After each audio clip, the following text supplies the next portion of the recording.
Hi, this is Gina, and by special request, the topic of this Kingdom Sewing Minute Clinic is sewing with a bi-level foot.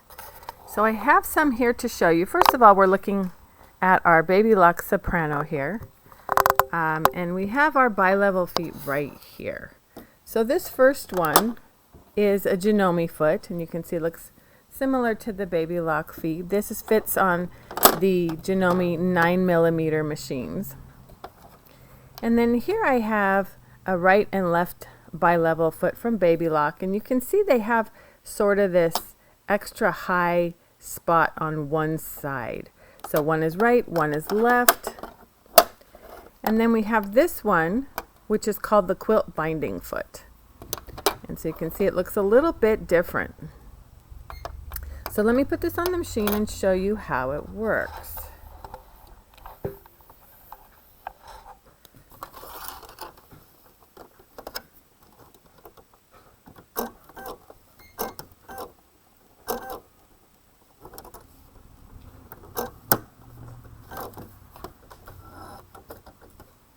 So again, let me just kind of clarify real quick. I'll show you with one of these. You can see here that this portion of the foot does not come down as far as this portion. So it's a little bit thicker there, if you can see. And so it's going to ride over fabrics that are uneven. So the quilt binding foot has the same thing. It's just a little bit different shape.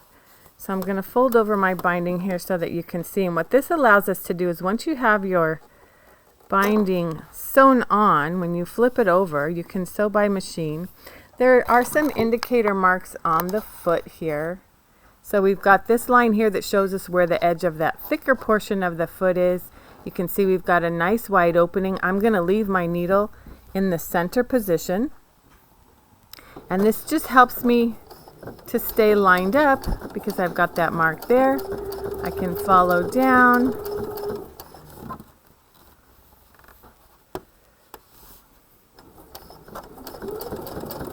Now, one of the differences between this foot and the regular bi-level feet, if you notice, is the black button on the back of the foot.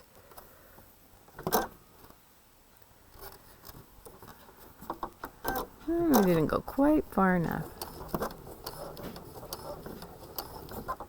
And what that button does for us, that's a leveler button. So when I get down here, I'll go one more, and I'm turning the corner, my foot is going to kind of sit cockeyed because I'm sort of off the edge of my fabric here. So I can push in that button and it's going to hold my foot level.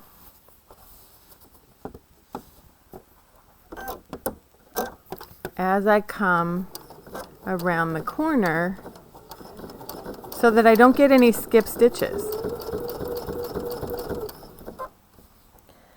So that's how that foot works. And you'll see there we have our binding stitched on. If I swap this out for the left bi-level foot, this is going to have the thicker portion of the foot over here, and you can see that indicator mark is over here, where on our quilt binding foot it's closer to the center. So this one is a little further over. That allows me to move my needle a little bit more. So let's say I was attaching, I have here a little sample, if I was attaching a waistband or a cuff or something like that. I've got it kind of pre-pressed here. Again, that's an area where you're going to have a lot of bulk. So that bi-level foot helps keep you riding right along that thicker portion where all of your seam allowances are. And here now I'm going to move my needle over to the left side. And that's going to help me stitch right along the edge. And again, you can see that little indicator mark is going to stay right here. You don't have to hold it too much because the thicker portion of the foot helps to hold that in place. And so I can stitch right along the edge there. And it's going to keep me nice and straight there. And you can see then we've stitched on the back side. So this has been your Kingdom Sewing Minute Clinic.